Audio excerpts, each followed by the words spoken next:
Hi guys. Um, I want to share with you my experience and how did I find the solution for this sound problem.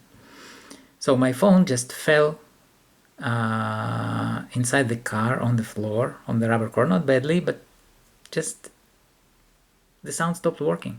So in order to hear something, like when I on the phone call, I had to use the speaker, and it wasn't nice. So I searched for the solutions, and it was all about something in the software, like settings, things, and deleting some cache data. Nothing helped. Reset, nothing. So I was ready to buy a new phone, just nothing to do. But then I thought myself, wait a second, I have nothing to lose. So if it stopped working by after it fell, so probably something, some physical things like contact or something.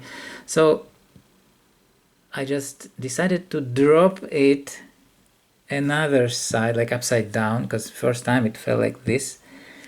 And guys, I dropped it on the rag, like on the floor, from half meter, a meter height, like that, like a couple of times, and it started working again.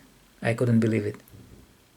And after that, it happened at least 3 times. I mean, 3 times I managed to fix the problem. To fix, to solve. Uh, anyway, you can use this. If this is the reason, I mean, physical problem, not software, something, so it definitely can help. And you're not gonna, break it or something. Just on a rag, something like carefully. Guys, write me if it helped. I hope it will help. Thank you. Bye bye.